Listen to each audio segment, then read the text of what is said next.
जय भोलेनाथ। आप सभी का हमारे YouTube चैनल पर हार्दिक स्वागत है। सोमवार का दिन भगवान शिव को समर्पित होता है।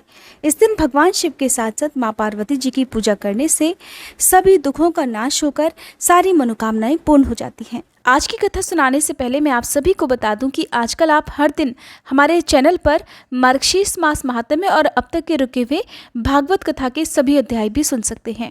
उम्मीद है कि आपको ये कथाएं भी बहुत पसंद आएंगी। अब सुनिए सोमवार व्रत कथा। भगवान शिव बहुत ही दयालु है, इसीलिए उन्हें भोलेनाथ भी कहा जाता है।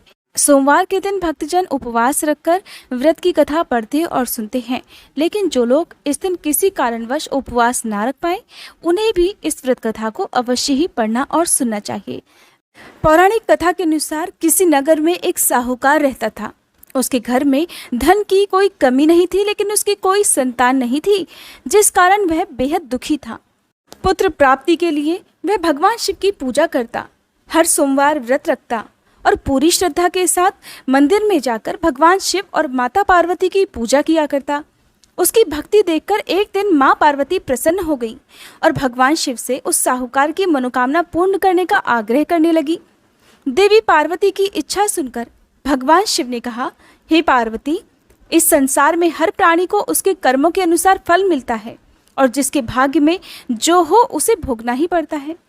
लेकिन पार्वती जी ने साहूकार की भक्ति का मान रखने के लिए और उसकी मनोकामना पूर्ण करने की इच्छा जताई। माता पार्वती के आग्रह पर भगवान शिव ने साहूकार को पुत्र प्राप्ति का वरदान तो दिया, लेकिन साथ ही ये भी कहा कि उसके बालक की आयु केवल 12 वर्ष होगी। माता पार्वती और भगवान शिव की इस वार्ता को साहूकार सुन रहा था। उसे सुनकर ना तो इस बात की खुशी हुई और ना ही दुख, बल्कि वह तो पहले की तरह ही भगवान शिव की पूजा करता रहा। कुछ समय के बाद साहूकार के घर एक पुत्र का जन्म हुआ। जब वह बालक 11 वर्ष का हुआ तो उसे पढ़ने के लिए काशी भेज दिया गया। साहूकार ने पुत्र के मामा को बुलाकर उन्हें बहुत सारा धन दिया और कहा कि तुम इस बालक को काशी विद्या प्राप्त कराने के लिए लेकर जाओ। रास्ते में यज्ञ कराते हुए जाना। जहाँ भी यज्ञ कराओ वहाँ पर ब्राह्मणों को भोजन कराकर दक्षिणा देते हुए ही आगे जाना। दोनों मामा भांजे इसी तरह यज्ञ कराते और ब्राह्मणों को दान दक्षिणा देते देते काशी की ओर चल पड़े। रास्ते में एक नगर पड़ा, जहां उस दिन नगर के राजा की कन्या का विवाह था। लेकिन जिस राजकुमार से उसका विवाह होने वाला था वह राजकुमार एक आंख से काना था। राजकुमार के पिता ने अपने पुत्र के काना होने की बात को छुपाने के लिए एक चाल सोची। साहूकार के पुत्र को देखकर उसके मन में एक विचार आया। उसने सोचा, क्यों ना इस लड़के को दूल्हा बनाकर राजकुमारी से विवाह करा दूं। विवाह के बाद इसको धन देकर विदा कर दूंगा और राजकुमारी को अपने नगर ले जाऊंगा। लड़के को इस प्रकार दूल्हे के वस्त्र पहनाकर राजकुमारी से विवाह करा दिया गया। लेकिन साहूकार का पुत्र बहुत ईमानदार था। उसे यह बात बिल्कुल ठीक नहीं लगी। उसने अवसर पाकर राजकुमारी की चुन्नी के पल्ले पर लिख दिया कि राजकुमारी, तुम्हारा विवाह तो मेरे साथ हुआ है, लेकिन जिस राजकुमार के संग तुम्हें भेजा जाएगा वह एक आंख से काना है। मैं तो काशी विद्या पढ़ने जा रहा हूँ। जब राजकुमारी ने चुन्नी पर लिखी हुई बातें पढ़ी तो उसने अपने माता पिता को यह बात बताई। राजा ने बात जानकर अपनी पुत्री को विदा नहीं किया, जिससे बारात वापस चली गई। दूसरी ओर साहूकार का बेटा और उसका मामा काशी पहुंच गए और वहां जाकर उन्होंने यज्ञ किया। जिस दिन लड़के की आयु 12 वर्ष हुई उसी दिन यज्ञ रखा गया। लड़के ने अपने मामा से कहा कि आज मेरी तबीयत कुछ ठीक नहीं है। सुनकर मामा ने कहा, तो तुम अंदर जाकर सो जाओ। शिवजी के वरदान अनुसार कुछ ही क्षणों में उस बालक के प्राण निकल गए। मृत भांजे को देखकर उसके मामा ने विलाप शुरू कर दिया। संयोगवश उसी समय शिवजी और माता पार्वती उधर से जा रहे थे। पार्वती जी ने भगवान शिव से कहा कि प्राणनाथ, मुझे इसके रोने का स्वर सहन नहीं हो रहा। आप कृपया इस व्यक्ति के कष्ट को अवश्य दूर कीजिए।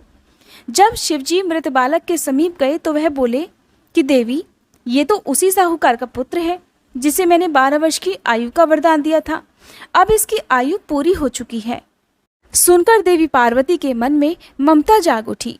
देवी पार्वती कहने लगी, हे महादेव, आप इस बालक को और आयु देने की कृपा कीजिए, नहीं तो इसके वियोग में इसके माता पिता भी तड़प तड़प कर मर जाएंगे। माता पार्वती के आग्रह पर भगवान शिव ने उस लड़के को जीवित होने का वरदान दे दिया। शिव जी की कृपा से वह लड़का जीवित हो गया। शिक्षा समाप्त कर लड़का अपने मामा के साथ वापस नगर की ओर चल दिया।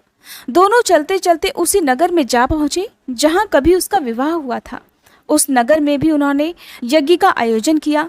उस लड़के के ससुर ने उसे पहचान लिया और महल में ले जाकर उसकी खूब आवभगत की और अपनी पुत्री को धूमधाम से विदा कर दिया। इधर भूखे प्यासे रहकर साहूकार और उसकी पत्नी अपने बेटे के आने की प्रतीक्षा कर रहे थे। उन्होंने निश्चय कर रखा था कि अगर उन्हें अपने बेटे की मृत्यु का समाचार मिला तो वे भी प्राण त्याग देंगे, परंतु अपने बेटे के जीवित होने का समाचार पाकर वे बेहद प्रसन्न हुए। उसी रात भगवान शिव ने व्यापारी के स्वप्न में आकर कहा, हे श्रेष्ठी, मैंने तेरे सोमवार के व्रत करने और व्रत कथा सुनने से प्रसन्न होकर तेरे पुत्र को लंबी आयु प्रदान की है। इस प्रकार जो कोई सोमवार व्रत करता है या कथा सुनता और पढ़ता है, उसके सभी दुख महादेव की कृपा से दूर हो जाते हैं और समस्त मनोकामनाएं भी पूर्ण हो जाती हैं। प्रेम से बोलिए भोले शंकर भगवान की जय, माता पार्वती की जय। इस दिन पूरे शिव परिवार की पूजा करनी चाहिए। भगवान शिव की पूजा का सबसे विशेष समय होता है प्रदोष काल का समय, जो कि सूर्यास्त से 45 मिनट पहले और 45 मिनट बाद का माना जाता है। जब भी आप सोमवार का व्रत करें या कोई भी अन्य व्रत करें जो कि भगवान शिव से संबंधित हो, तो प्रदोष काल के समय विधि विधान से पूजा कर शिवलिंग का अभिषेक भी करना चाहिए। सोमवार के दिन भक्तों को सुबह जल्दी उठकर स्नान आदि कर साफ स्वच्छ वस्त्र धारण करने चाहिए। अगर संभव हो तो आसपास शिव मंदिर में जाकर शिवलिंग का जलाभिषेक करने के बाद व्रत का संकल्प लेना चाहिए। इसके बाद भगवान शिव और माता पार्वती जी की पूजा अर्चना करनी चाहिए। धूप दीपक जलाकर भगवान शिव को गंगा जल, भांग, धतूरा, बेलपत्र अर्पित करने के साथ ही माता पार्वती को लाल फूल अर्पित करके सिंदूर भी अर्पित करना चाहिए। हिंदू शास्त्रों के अनुसार सोमवार के व्रत में 3 पहर में केवल एक बार ही भोजन करना चाहिए और भोजन में भी केवल फलाहार लिया जा सकता है। इस दिन जहां तक हो सके नमक का सेवन करने से बचना चाहिए। सोमवार के व्रत में भगवान शिव की पूजा की जाती है और इस दिन व्रत करने से भगवान शिव प्रसन्न होकर अपने भक्तों की झोलियां खुशियों से भर देते हैं। लेकिन शिव जी की पूजा में भूलकर भी कुछ गलतियां नहीं करनी चाहिए। जैसे कि शिव जी की पूजा में दूध से जलाभिषेक किया जाता है, तो ध्यान रखना है कि गलती से भी तांबे के लोटे में दूध ना डालें। तांबे के बर्तन में दूध डालने से दूध संक्रमित हो जाता है और वो चढ़ाने योग्य नहीं रहता। शिवलिंग पर दूध, दही, शहद या कोई भी वस्तु अर्पित करने के बाद जल अर्पित जरूर करना चाहिए, तभी जलाभिषेक पूर्ण होता है। शास्त्रों के अनुसार शिवलिंग पर कभी भी रोली और सिंदूर का तिलक नहीं लगाना चाहिए। शिवलिंग पर हमेशा चंदन का ही तिलक लगाया जाता है। शिवलिंग की परिक्रमा करते समय मंदिर में आपको ध्यान रखना है कि कभी भी पूरी परिक्रमा नहीं की जाती है। जहां से दूध या जल बहता है वहीं पर रुक जाएं और वापस घूम जाना चाहिए। कभी भी जलधारी को, जिसे सोमसूत्र भी कहते हैं, उसे लांघना नहीं चाहिए, जिससे बहुत भारी दोष लगता है। सभी देवी देवताओं में भगवान शिव ही सबसे जल्दी प्रसन्न होने वाले भगवान माने गए हैं, इसलिए बहुत ही साधारण नियमों का पालन कर भगवान को प्रसन्न किया जा सकता है। सोमवार के दिन जो भी भक्त व्रत ना रख पाए, उन्हें भी इस दिन भगवान शिव की विधि विधान से पूजा करके व्रत की कथा अवश्य ही पढ़नी और सुननी चाहिए। इसके अलावा आज के दिन अपनी सामर्थ्य के अनुसार कुछ न कुछ दान जरूर देना चाहिए।